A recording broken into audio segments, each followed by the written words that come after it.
বালিশচাটা এখন গিয়ে শুভেন্দুর পেছনে যেখানে পাচ্ছে সরকারি জায়গায় চলে যেতে চাইছে। যার সঙ্গেই থাকুক, হামলা যখন করেছে আপনি কি অ্যারেস্ট করাবেন না কেন? প্রাক্তন মুখ্যমন্ত্রী, মহিলা মুখ্যমন্ত্রী, হামলা যখন হয়েছে অ্যারেস্ট হবে না কেন?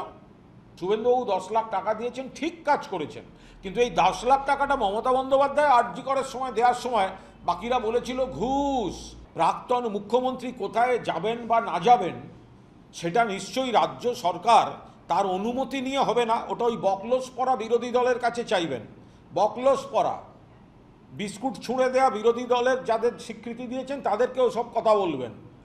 মমতা যদি যেখানে যেখানে রাজনৈতিক কর্মসূচি সেখানে পুলিশের কাছে অনুমতি নিশ্চয়ই চিঠি যাবে। মমতা ব্যানার্জি, অভিষেক ব্যানার্জির পেছনে ঘুরঘুর করা ঋতব্রত এখন মানে চাটনব্রত এখন শুভেন্দুবাবু বা আপনাদের পেছনে ঘুরঘুর করছেন, ওই ছবি দেখিয়ে আপনি কি করবেন?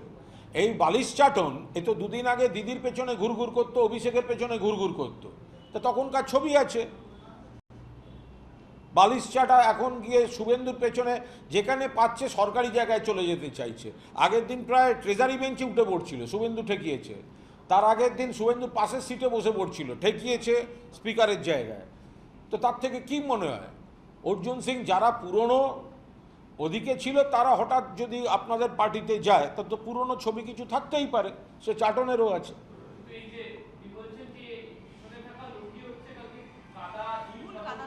আরে অনেকগুলি লোক ছিল, একটা ছবি দেখিয়ে কি বলবেন? বাকিগুলো তো একদম স্ট্যাম্প মারা বিজেপি। ওখানে জয় শ্রীরাম স্লোগান দিতে দিতে এই সমস্ত কাজ করেছে। বিজেপির কার সঙ্গে কে যোগাযোগ সেগুলো তো সমস্ত এই লোকগুলোর পরিচয় ঘাঁটলেই বেরিয়ে যাবে। আর 2 নম্বর হচ্ছে যার সঙ্গেই থাকুক, হামলা যখন করেছে আপনি কি অ্যারেস্ট করাবেন না কেন? প্রাক্তন মুখ্যমন্ত্রী, মহিলা মুখ্যমন্ত্রী, হামলা যখন হয়েছে অ্যারেস্ট হবে না কেন?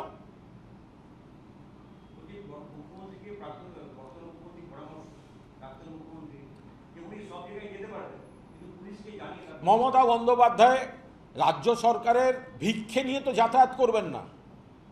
প্রাক্তন মুখ্যমন্ত্রী কোথায় যাবেন বা না যাবেন সেটা নিশ্চয়ই রাজ্য সরকার তার অনুমতি নিয়ে হবে না, ওটা ওই বকলস পরা বিরোধী দলের কাছে চাইবেন। বকলস পরা, বিস্কুট ছুঁড়ে দেওয়া বিরোধী দলের যাদের স্বীকৃতি দিয়েছেন তাদেরকেও সব কথা বলবেন।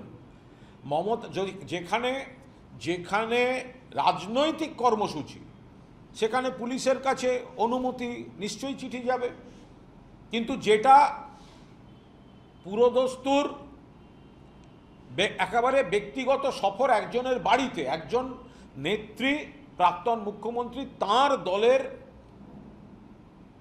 সহকর্মী লক আপ ডেথ, তার বাড়িতে যাচ্ছেন, তিনি যেতে পারবেন না। তার জন্য আগাম পুলিশকে জানিয়ে অনুমতি নিতে হবে, আর না জানিয়ে গেলে বিজেপির লোকেরা হামলা করবে, এটা কোনো কথা? মমতা বন্দ্যোপাধ্যায়কে জেড প্লাস বলে যা বলা হচ্ছে, আপনারা দেখেছেন জেড প্লাসের কিছু আছে মমতা বন্দ্যোপাধ্যায়? কালকে চোখে দেখেছেন তো সবাই মিলে। জেড প্লাস থাকলে তার গাড়িতে পাথর পড়ছে, তার গাড়ির উপর হামলে পড়ছে লোক, জেড প্লাস গল্প শোনাচ্ছেন। মমতা বন্দ্যোপাধ্যায়ের নির্ভরযোগ্য যারা দীর্ঘদিন ধরে নিরাপত্তার দায়িত্বে ছিলেন সেই অফিসারদেরও তুলে নেওয়া হয়েছে। তো সেখানে মমতা বন্দ্যোপাধ্যায়, আর উনি যদি বারুইপুর যখন যেতে চাইছিলেন তখন তো গেটে আটকে দেওয়া হয়েছে, এ তো আজব কথা। বারুইপুর যাওয়ার সময় হরিশ চ্যাটার্জি স্ট্রিট আটকে দিল পুলিশ, আবার যখন তিনি একজনের বাড়ি যাচ্ছেন সেখানে বিজেপিকে দিয়ে হামলা করিয়ে পুলিশ মন্ত্রী বলছেন যে সময় মতো জানিয়ে যেতে হবে। কেন জানিয়ে যেতে হবে? মমতা বন্দ্যোপাধ্যায় তিনি একজন স্বাধীন নাগরিক, প্রাক্তন মুখ্যমন্ত্রী শুধু নন, 7 বারের এমপি, 4 থেকে 5 বারের কেন্দ্রীয় মন্ত্রী, 3 বারের মুখ্যমন্ত্রী, 2 বারের রেলমন্ত্রী। তিনি অনুমতি নিয়ে হাঁটাচলা করবেন, অনুমতি নিয়ে যাবেন। তার যদি কারুর বাড়ি যাওয়ার হয় তার জন্য পুলিশের অনুমতি লাগবে, আর অনুমতি না নিয়ে গেলে বিজেপিকে দিয়ে হামলা করাবার রাইট কে দিয়েছে? মুখ্যমন্ত্রীর এই ধরনের কথায় হামলা এবং গুন্ডাবাজি প্রশ্রয় পেয়েছে।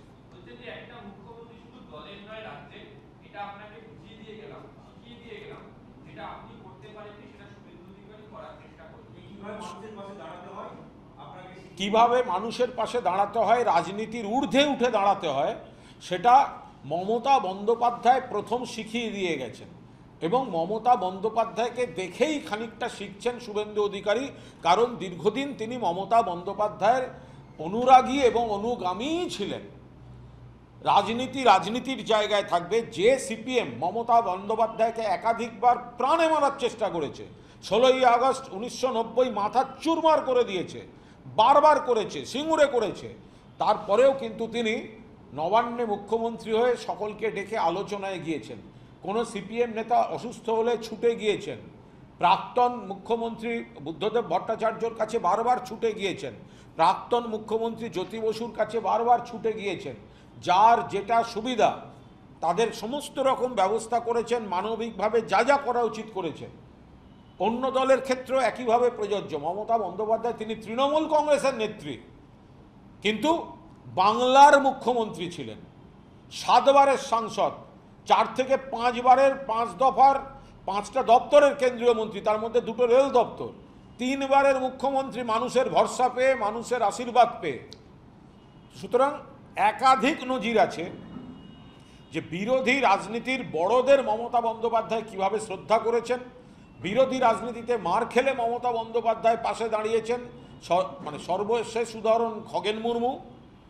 এবং এই ধরনের গোটা জিনিসগুলোই শুভেন্দুবাবু গেছেন। আমি আবার বলছি, মমতা বন্দ্যোপাধ্যায়ের গতকালের সফরের চাপে গেছেন, কিন্তু ভালো করেছেন গেছেন, কিন্তু তা বলে এটা প্রথম হচ্ছে সেটা নয়। আর শুভেন্দুবাবু 10 লাখ টাকাটা আমি সাপোর্ট করছি দেওয়াটা, সরকারের উচিত। প্রাণের বদলে টাকা হতে পারে না, কিন্তু নিয়মে থাকলে পরিবারের পাশে দাঁড়ানো উচিত।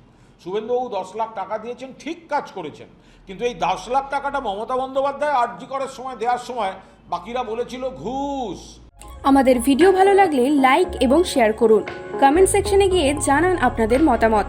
আরও ভিডিও পেতে আমাদের চ্যানেল সাবস্ক্রাইব করুন এবং প্রতি মুহূর্তে খবরের আপডেট পেতে প্রেস করুন বেল আইকন।